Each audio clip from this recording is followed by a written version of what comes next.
want to show you real legato, okay? So when you play real legato, remember legato, smoothly and connected, yeah? So even though we are playing separate bows, we have to learn how to really be smooth with every connection of every stroke. So from the with every bow change, yeah. So here we go. Just look this way, yeah. So okay, so I'll show you, and then you try, yeah. So if you can hear the difference, yeah. You're playing something like this. It's very kind of noticeable. We want the bow change, I mean. But what we need to do is we need to make that bow change as smoothly as possible. So remember, we talked about slowing the bow speed right down when we come to here, right? So when we come to the tip, and when we come to the frog, yeah? When we come towards the lower half and right down there, that's what we have to slow the bow speed down, right? So let me show you. Then you try it, yeah?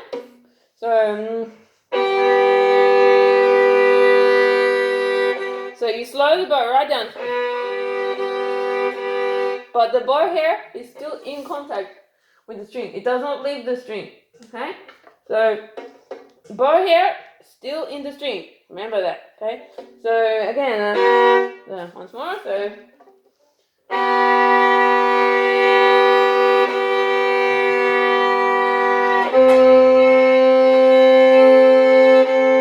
and another little thing to make it really smooth and connected. Remember that we have to use the wrist. So we come downwards, yeah, the downward direction of the wrist for the down bow. And then what happens in the up bow? Remember? What happens? What direction do we go with the wrist? Up. So we go up. Yeah, so see, when we get to here, look, see, it's a lower wrist, but it's never, this one is what we don't want. We don't want a locked wrist. Yeah, this is locked and it can't go anywhere, right? This is very bad. And look here, see, very crooked bow. Look how crooked it is. That's what we don't want, okay? So when we come to the end of the bow, we have to, so check bow angle, yeah? All equal distance, yeah? Then we have to catch the string, okay? So we know how to catch the string. Arm weight plus curved fingers, yes? Okay, plus turning in the wrist, alright? So, okay, so we come to the down bow from the down bow into the up bow. What are we going to do? We have to lift the wrist, okay? So from this kind of, this way, yeah, this way. This way is not what we want because it's too low. It's very locked. So we just want slightly coming down. And notice there's no little finger on the bow, right? It's off. We don't need, because if you try stretch, look what happens to your wrist. Really bad posture, yeah? So it's not only looks bad, but also feels really tight. And we don't need that tension, okay? So, try again. So look at my bow here. See what's going on here? Tell me what's going on. So,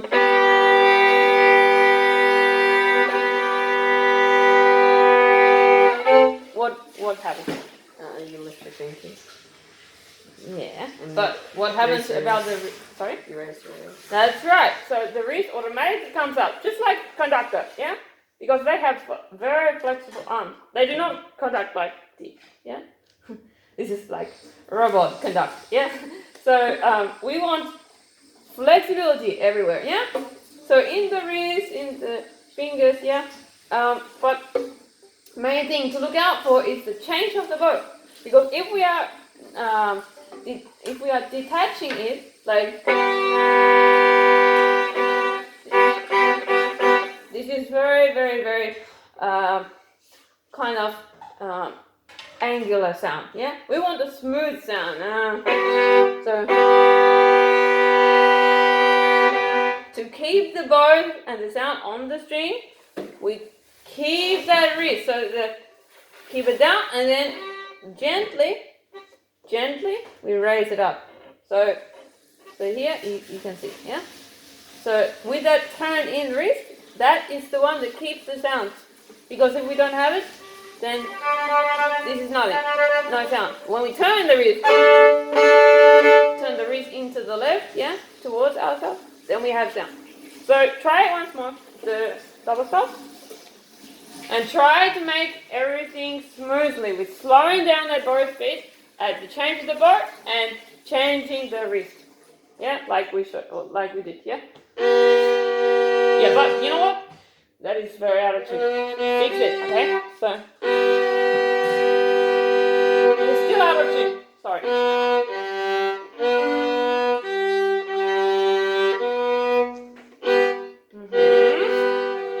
Be very careful with that one, yeah? So you have to tune, constantly checking with your open swings. Okay, so your forearm must not come down here. If it gets locked down there, look, all the tension in your wrist. Okay? We don't need this. Yeah? Just totally free in your shoulder and in your forearm, elbow. Okay? Wrist has to be flexible. Okay? So, go again. Yeah, but you see what you did? You see what you did? You jerk the bow. We don't need the jerky. Okay? Because if we it's like hiccup, yeah? We don't want hiccup. We don't have hiccup, right? We're healthy. So we have to be very smooth without this jerky bow because this is not what we want, yeah? Try it on, okay. Yeah, but you know what? It's a very small sound. It's totally small. And make a bigger sound with more arm weight, please, yeah?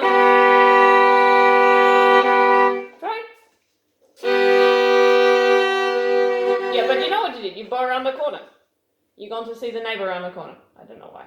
You just need to stick on the right footpath, okay? So this parallel to the bridge. Yeah, but see? When you reach it, see, what I'm saying is that's where the little finger comes off and you use these fingers and the wrist comes up. Yeah, so don't lock your wrist. See, I found what's the problem. Your wrist is really locked. Just what I just said a few minutes ago not to do, okay? It's alright, everyone does it, alright? So just have to get out of this habit, right? So flexible, flexible, flexible. Yeah, try again.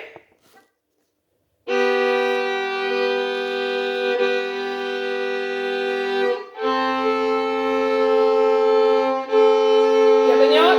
Your sound leaves, you don't hold the sound. We want to hold the sound. How are we going to hold the sound? You tell me? Index finger pressing away. Yeah, but why is it pressing? I wouldn't say it's pressing. What's it doing? What's it supposed to do?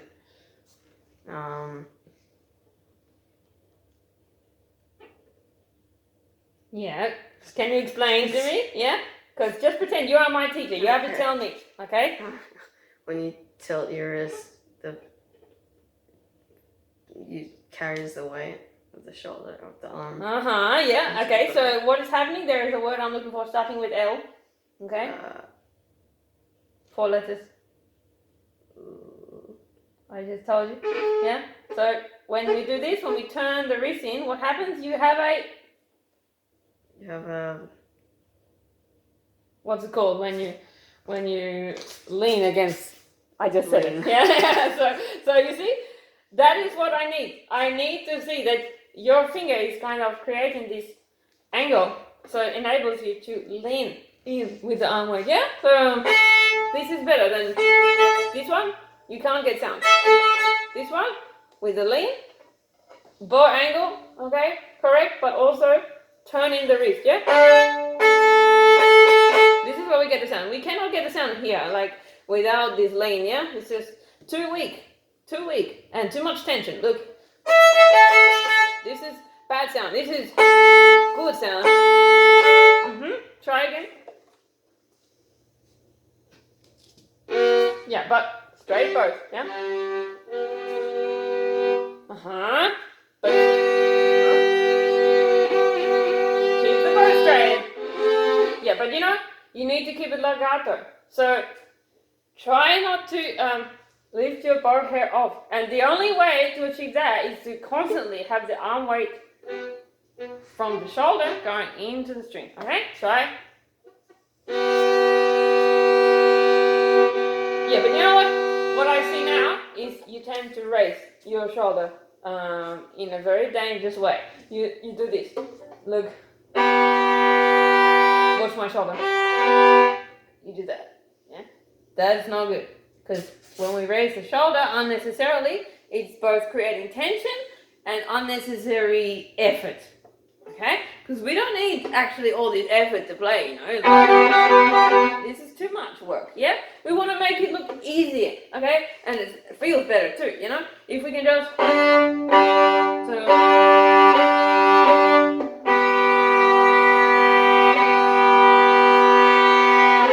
So when you change fingers, it doesn't mean that we lift the bow off. Because I think that's what's happening. You're thinking about the left hand, and then automatically you forget about the right. But don't, okay? Because we have to divide the brain, yeah? We have one for left hand, one for right hand, yeah? Try again, and see if you can keep the bow hair into the string, right? In the string, when you change the bow direction. Yeah, but no need to press. Just arm weight only. Yeah, come this way. Yeah, go. Yeah, but why do you start there? Start from here. Yeah, but still you stray this way. It slides. You see, you start well in the bow angle. It's very well, and then it drifts down and down. It's like falling down the cliff. So try to remain with the, yeah? So this forearm straight, yeah? Not like this one, yeah? And no tension. That's better. Yeah, but no pressing. So just use arm weight, yeah? Just as soon as you catch the string, move the bow, yeah? Go. Okay. Yeah, but you know, fix your intonation. Yeah. Still out of tune, out of tune, out of tune. Checking. Yeah, your third finger is out of tune. Okay.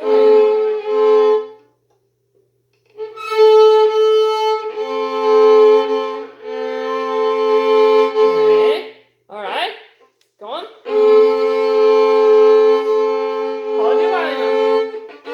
Yeah, but you know, you just separated them. See? You tend to stop your bow, right?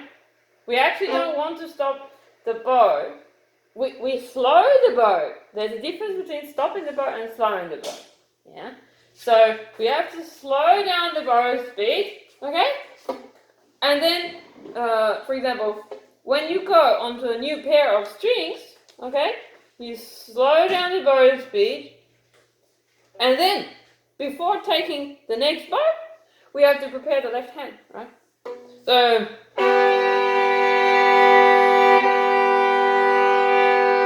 even here, we don't need to change to a new pair of strings, right? We're perfectly fine here for the moment. But we have to make sure, where are the fingers? Third and fourth? Am I right? Okay, so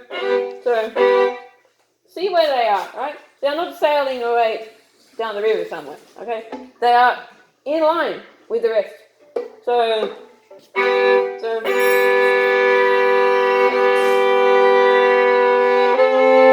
they are already organized, and they come into play because the knuckles give them the energy to come up and put them down, yeah? And that all happens way before the bow changes. That's why you have to slow down the bow stroke. Make sense? Try. Yeah, but you're already going to bow the wrong way. See, you're already going to bow crooked. So you have to, right from the start, check. All right?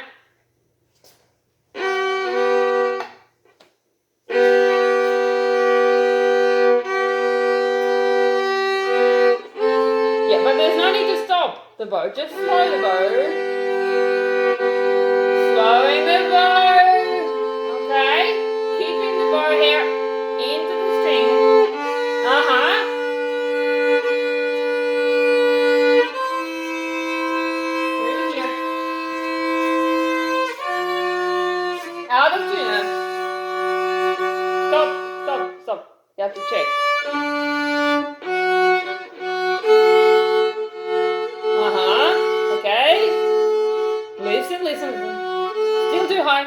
Fi, second finger.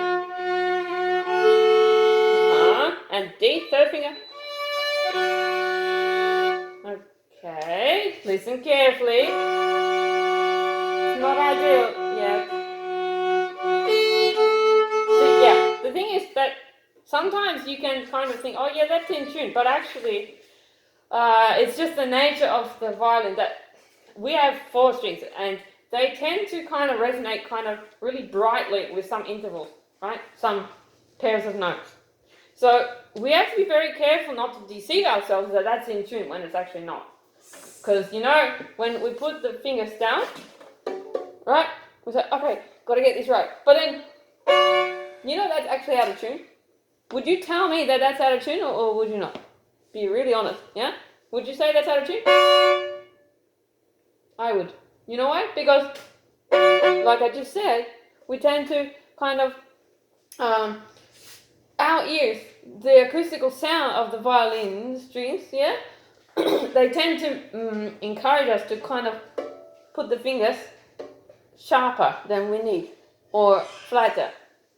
So that's why we can't just kind of rely on our ear alone because that's influenced by the acoustical sound that we're getting because that's what the violin is. That's the sound that we've got with the violin. So we have to train our ear, right, to work out things a little bit differently and not be influenced by that kind of bright timbre, yeah?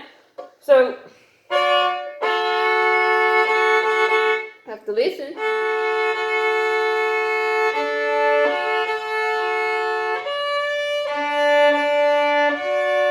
Because if we want to, even a millimeter, okay, if we just put them down and go, okay, nice and in tune, hear that? That's already too sharp.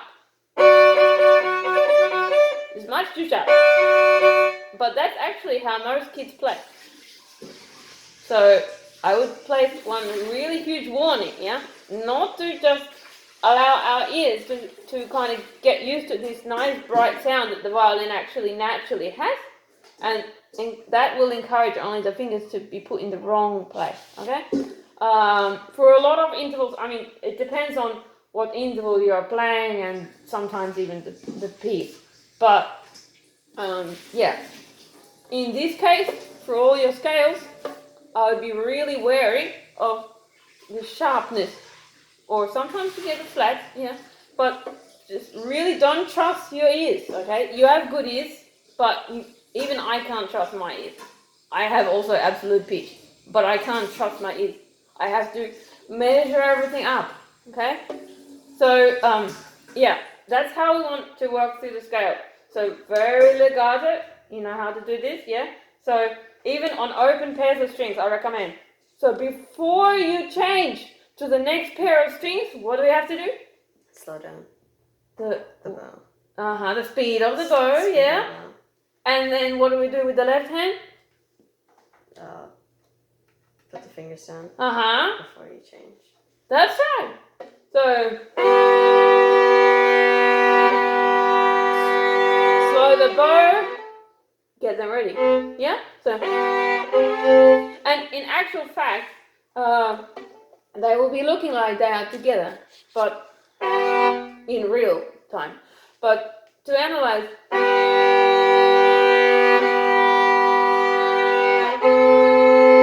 because they are already there, okay? Because if we leave it until the last minute,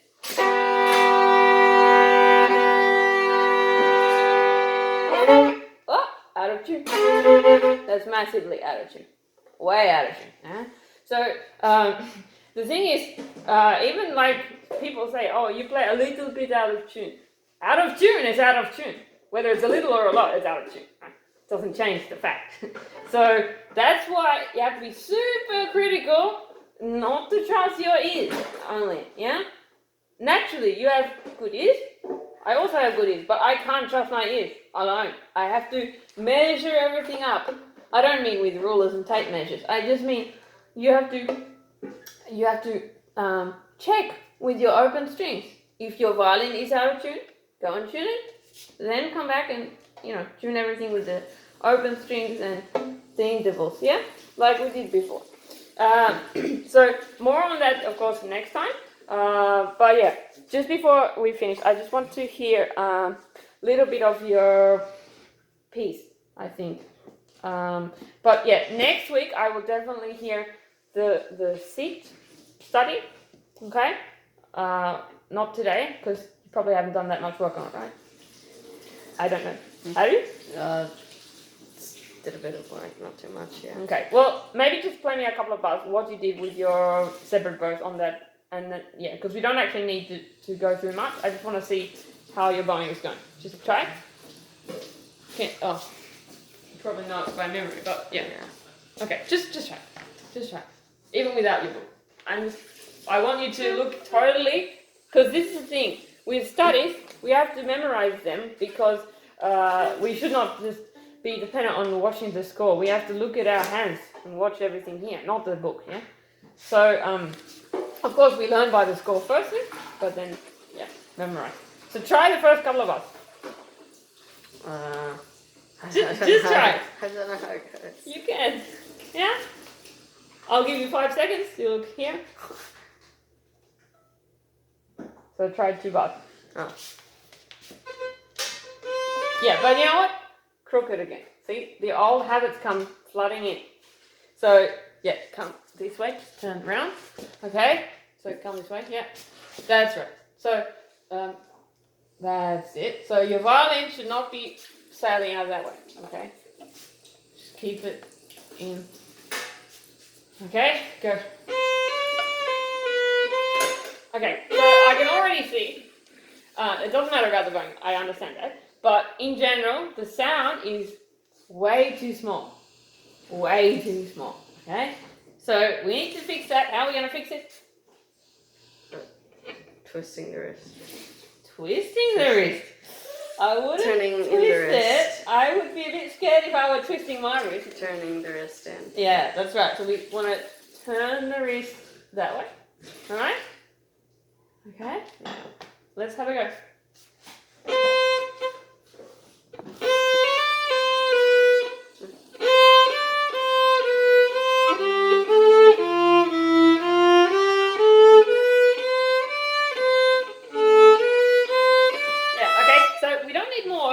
A couple of bars.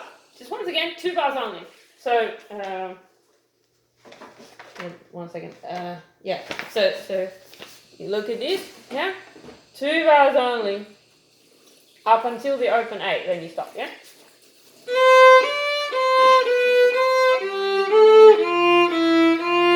Okay. Now stop. Immediately, I can see your trouble is that you like to bow behind. You like to see the next one never. But we have to. On the straight road, where are we going to work, yeah? Let's just say. We have no time to chat with the neighbour, okay? We're off to work in the morning. So, straight line. The bow angle, right? Try again. Yeah, but remember, flexible. Yeah, no hard wrist. Because once you harden your wrist and solidify it, then it's no.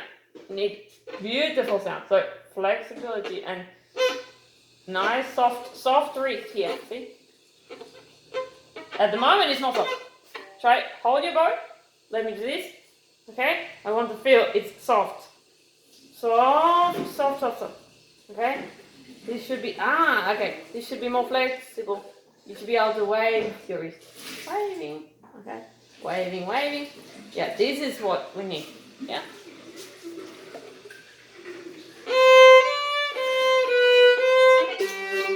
Go. Play.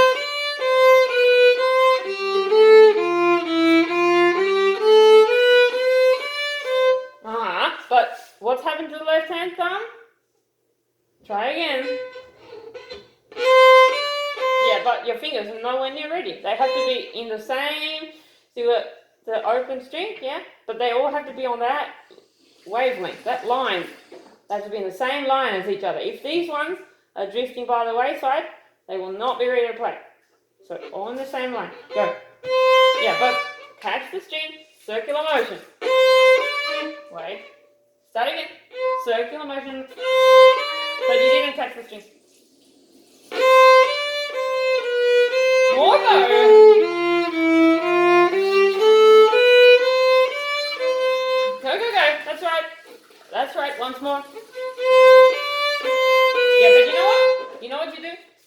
and to drag the bow and jerk the bow. Yeah, that's what we mustn't have. Look here. So here. This is what you're doing. Yeah, you jerk the bow, and you not only jerk it between the bow strokes, but you also accelerate. Yeah, the bow speed. You don't have even bow speed. And it might seem strange to you. You might think it's perfectly even, but I can tell. I've got ears and I can hear. So this one, we don't want it. It's not musical. Hear the difference, yeah? We don't need it. Yeah, try it. No acceleration to the bow stroke, no change to the bow speed. Even bow speed. Yes! Don't grab with the thumb. Yeah, but where are we sailing off to? We need to stick in the same pathway. Parallel.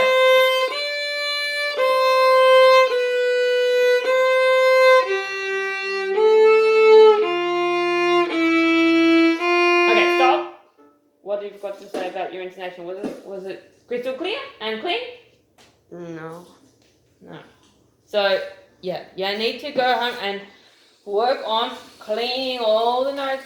Okay, but the main thing that I'm getting at though, and I haven't said it yet, is that we want to check to see that when you play this separate verse, you have to think in your mind of, think of it as the hands are two separate instruments, right? We always have to think this way with violin. There are two functions. They're not one. Okay? We have to divide because this task fingers, yeah, is one. This one is another one, the bottom. So there are two different functions. So we have to work with independent hands, alright? So the only way is to practice slow enough so that we have the left hand finger is down before the bow. Just like we were talking about in the double stop, yeah? So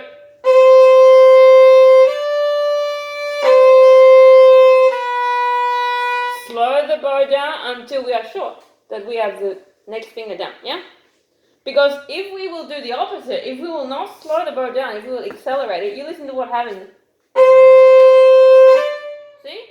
The bow is ahead of the finger.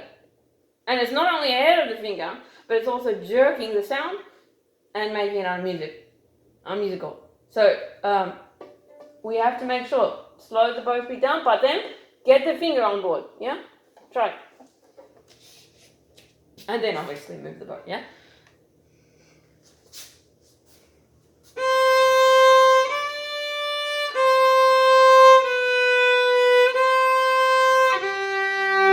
Yeah, see, that one is a classic one.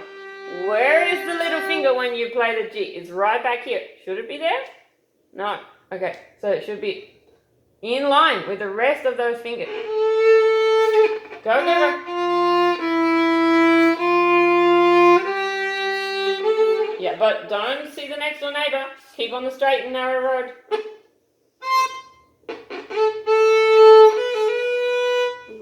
That's struggling. Yeah, that's fine.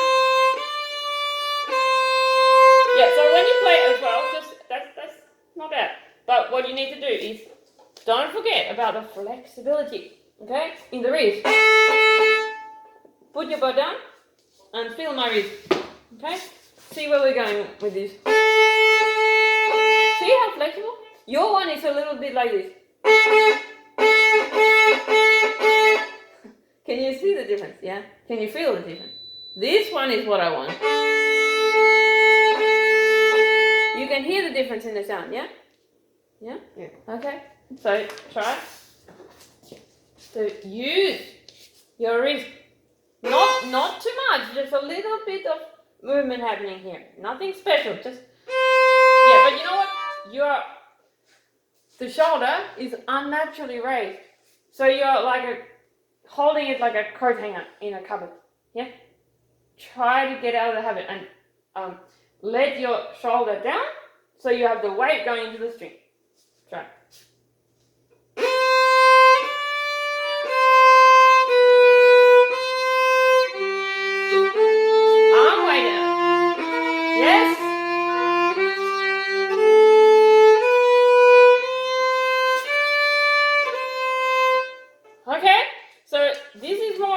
should practice. And don't be afraid to really sink the bow in and leave it in. It's getting better, but I still don't quite hear the connection yet. You have to work very hard on open strings before you put the fingers down. Try as an exercise just this. It can be part of your 5 minutes of your open A string practice, yeah? So faster a little bit, but in the same rhythm as your study. Yeah,